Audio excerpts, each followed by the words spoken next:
The Crawford expedition, also known as the Sandusky expedition and Crawford's defeat, was a 1782 campaign on the Western Front of the American Revolutionary War, and one of the final operations of the conflict. Led by Colonel William Crawford, the campaign's goal was to destroy enemy American Indian towns along the Sandusky River in the Ohio Country, with the hope of ending Indian attacks on American settlers. The expedition was one in a long series of raids against enemy settlements which both sides had conducted throughout the war. Crawford led about 500 volunteer militiamen, mostly from Pennsylvania, deep into American Indian territory, with the intention of surprising the Indians. The Indians and their British allies from Detroit had already learned of the expedition, however, and gathered a force to oppose the Americans. After a day of indecisive fighting near the Sandusky towns, the Americans found themselves surrounded and attempted to retreat. The retreat turned into a rout, but most of the Americans managed to find their way back to Pennsylvania. About 70 Americans were killed. Indian and British losses were minimal. During the retreat, Crawford and an unknown number of his men were captured.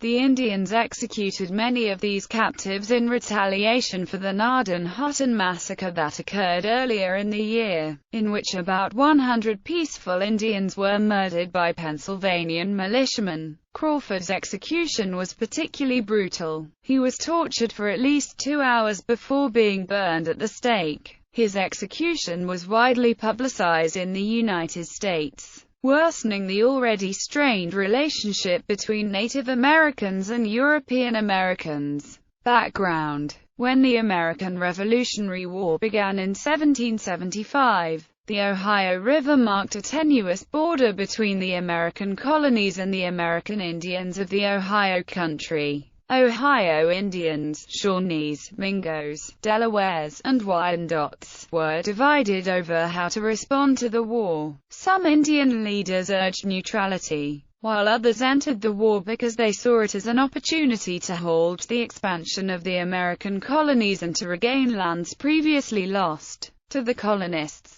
The border war escalated in 1777 after British officials in Detroit began recruiting and arming Indian war parties to raid the frontier American settlements. An unknown number of American settlers in present Kentucky, West Virginia, and Pennsylvania were killed during these raids. The intensity of the conflict increased in November 1777, after enraged American militiamen murdered Cornstalk, the leading advocate of Shawnee neutrality. Despite the violence, many Ohio Indians still hoped to stay out of the war, which proved difficult because they were located directly between the British in Detroit and the Americans along the Ohio River. In February 1778, the Americans launched their first expedition into the Ohio Country in an attempt to neutralize British activity in the region. General Edward Hand led 500 Pennsylvania militiamen on a surprise winter march from Fort Pitt towards the Cuyahoga River, where the British stored military supplies which were distributed to Indian raiding parties. However, adverse weather conditions prevented the expedition from reaching its objective. On the return march, some of Hand's men attacked peaceful Delaware Indians, killing one man and a few women and children, including relatives of the Delaware chief Captain Pipe. Because only non-combatants had been killed, the expedition became derisively known as the Squaw Campaign. Despite the attack on his family, Captain Pipe said that he would not seek vengeance. Instead, in September 1778, he was one of the signers of the Treaty of Fort Pitt between the Delawares and the United States. Americans hoped this agreement with the Delawares would enable American soldiers to pass through Delaware territory and attack Detroit. But the alliance deteriorated after the death of White Eyes, the Delaware chief who had negotiated the treaty. Eventually, Captain Pipe turned against the Americans and moved his followers west to the Sandusky River, where he received support from the British in Detroit. Over the next several years, Americans and Indians launched raids against each other, usually targeting settlements. In 1780, hundreds of Kentucky settlers were killed or captured in a British Indian expedition into Kentucky. George Rogers Clark of Virginia responded in August 1780 by leading an expedition that destroyed two Shawnee towns along the Mad River, but did little damage to the Indian war effort. As most of the Delawares had by then become pro-British, American Colonel Daniel Brodhead led an expedition into the Ohio country in April 1781, and destroyed the Delaware town of Coshocton. Clark then recruited men for an expedition against Detroit in the summer of 1781, but Indians decisively defeated 100 of his volunteers along the Ohio River, effectively ending his campaign. Survivors fled to the militant towns on the Sandusky River. Several villages of Christian Delawares lay between the combatants on the Sandusky River and the Americans at Fort Pitt. The villages were administered by the Moravian missionaries David Zeisberger and John Heckewelder. Although pacifists, the missionaries favored the American cause and kept American officials at Fort Pitt informed about hostile British and Indian activity. In September 1781, to prevent further communication between the missionaries and the American military, hostile Wyandots and Delawares from Sandusky forcibly removed the missionaries and their converts to a new village on the Sandusky River. In March 1782, 160 Pennsylvania militiamen under Lieutenant Colonel David Williamson rode into the Ohio country, hoping to find the warriors who were responsible for raids against Pennsylvania settlers. Enraged by the gruesome murder by Indians of a white woman and her baby, Williamson's men detained about 100 Christian Delawares at the village of Gnadenhutten. The Christian Delawares had returned to Gnadenhutten from Captive Town in order to harvest the crops they had been forced to leave behind. Accusing the Christian Indians of having aided hostile raiding parties, the Pennsylvanians murdered them all by hammer blows to the head. The Gnadenhutten massacre, as it came to be called, would have serious repercussions for the next American expedition into the Ohio country. Planning the expedition. In September 1781, General William Irvin was appointed commander of the Western Department of the Continental Army, which was headquartered at Fort Pitt. Although a major British army under Lord Cornwallis had surrendered at Yorktown in October 1781, virtually ending the war in the East, the conflict on the western frontier continued. Irvin quickly learned that the Americans living on the frontier wanted the army to launch an expedition against Detroit to end ongoing British support for the American Indian war parties. Irvin investigated, then wrote to George Washington, the American commander-in-chief, on December 2, 1781. It is, I believe, universally agreed that the only way to keep Indians from harassing the country is to visit them. But we find, by experience, that burning their empty towns has not the desired effect. They can soon build others. They must be followed up and beaten, or the British, whom they draw their support from, totally driven out of their country. I believe if Detroit was demolished, it would be a good step toward giving some, at least, temporary ease to this country. Washington agreed with Irvin's assessment that Detroit had to be captured or destroyed in order to end the war in the West. In February 1782, Irvin sent Washington a detailed plan for an offensive. Irvin estimated that with 2,000 men, 5 cannons, and a supply caravan, he could capture Detroit. Washington replied that the bankrupt U.S. Congress would be unable to finance the campaign, writing that offensive operations, except upon a small scale, cannot just now be brought into contemplation, with no resources available from either Congress or the Continental Army. Irvin gave permission for volunteers to organize their own offensive. Detroit was too far and too strong for a small-scale operation. but militiamen such as David Williamson believed that an expedition against the American Indian towns on the Sandusky River was feasible. It was to be a low-budget campaign. Each volunteer had to provide at his expense a horse, rifle, ammunition, rations, and other equipment. Their only payment would be an exemption from 2 months of militia duty, plus whatever plunder might be taken from the Indians. Because of ongoing Indian raids, the wife and children of a Baptist minister were killed and scalped in western Pennsylvania on May 12, 1782. There was no shortage of men willing to volunteer. Because of Washington's reservations, Irvin believed he was not authorized to lead the expedition himself. However, he did what he could to influence the planning of the campaign. Irvin wrote detailed instructions for the yet-to-be-chosen commander of the volunteers. The object of your command is to destroy with fire and sword the Indian town and settlement at Sandusky, by which we hope to give ease and safety to the inhabitants of this country, but, if impracticable, then you will doubtless perform such other services in your power as will, in their consequences, have a tendency to answer this great end. Organizing the expedition. On May 20, 1782, the volunteers began gathering at the rendezvous point at Mingo Bottom, on the Indian side of the Ohio River. They were mostly young men of Irish and Scots-Irish ancestry, and came primarily from Washington and Westmoreland counties in Pennsylvania.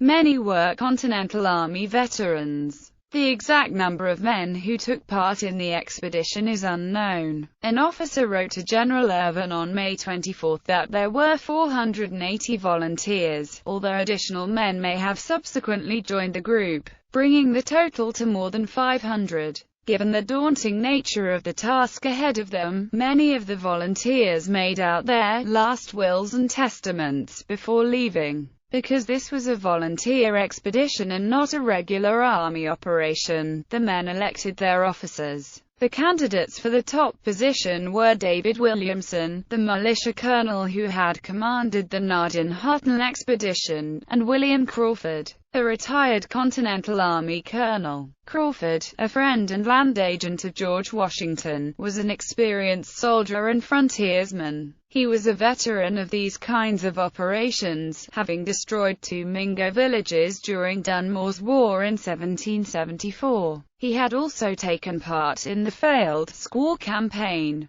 50-year-old Crawford had been reluctant to volunteer, but he did so at the request of General Irvin. Williamson, although popular with the militia, was in disfavor with regular army officers such as Irvin because he had allowed the Gnadenhutten massacre. Hoping to avoid a repetition, Irvin made it known that he favored Crawford's election as commander. The election, which was acrimonious, ended in a close vote. Crawford received 235 votes to Williamson's 230. Colonel Crawford took command, and Williamson became second in command with the rank of major. The other majors included John B. McClelland, Thomas Gaddis, and either James Brenton or Joseph Brinton. At Crawford's request, Irvin allowed Drive John Knight, a Continental Army officer, to accompany the expedition as surgeon. Another volunteer from Irvin's staff was a foreigner with an aristocratic bearing who called himself John Rose.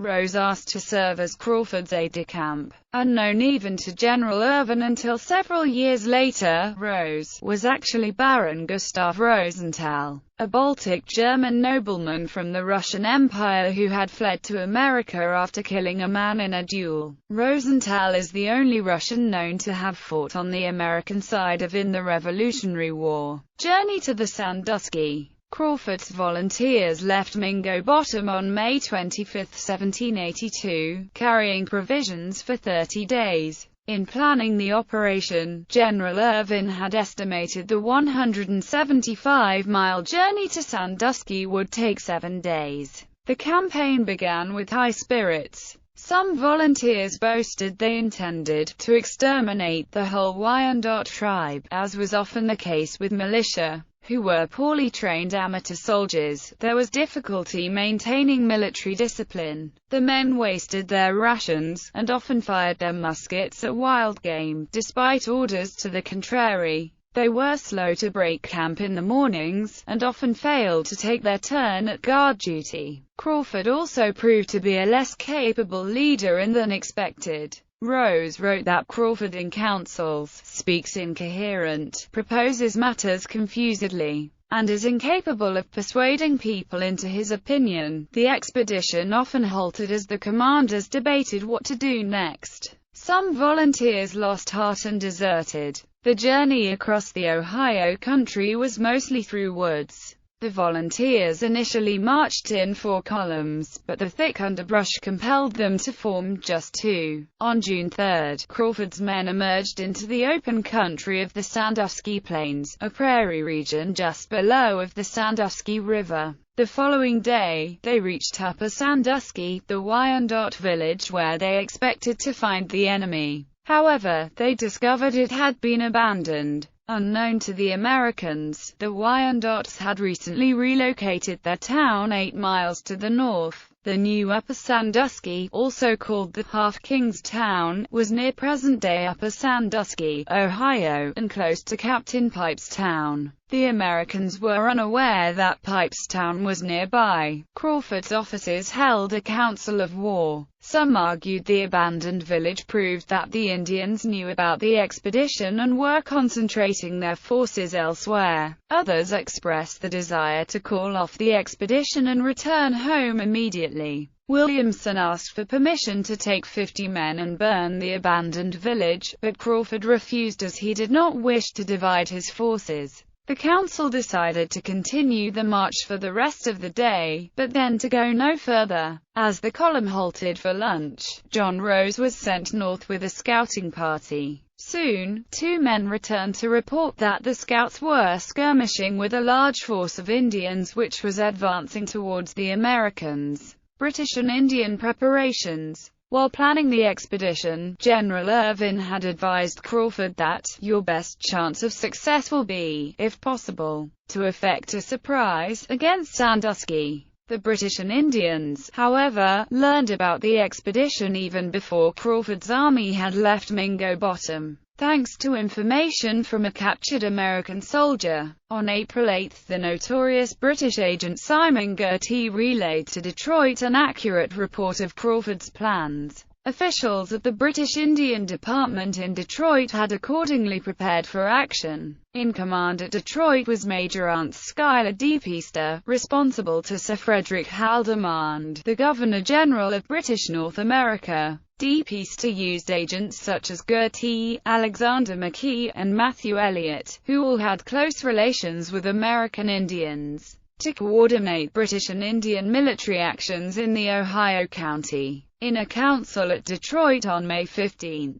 Deepester and McKee told a gathering of Indian leaders about the Sandusky expedition and advised them to be ready to meet him in a great body and repulse them. McKee was sent to the Shawnee villages in the Great Miami River Valley to recruit warriors to repel the American invasion. Captain William Caldwell was dispatched to Sandusky with a company of mounted Butler's Rangers, as well as a number of Indians from the Detroit area led by Matthew Elliott. Indian scouts had spied on the expedition from the beginning. As soon as Crawford's army moved into the Ohio country, the warning was sent to Sandusky. As the Americans approached, women and children from the Wyandotte and Delaware towns were hidden in nearby ravines, while British fur traders packed their goods and hurried out of town. On June 4, Delaware's under Captain Pipe and Wyandottes under Dunquert, the Half King, along with some Mingos, joined forces to oppose the Americans. The size of the combined Delaware, Wyandotte, and Mingo force has been estimated at anywhere from 200 to 500. British reinforcements were nearby, but Shawnees from the south were not expected to arrive until the next day. When the American scouts appeared, Pipe's Delawares pursued them, while the Wyandottes temporarily held back.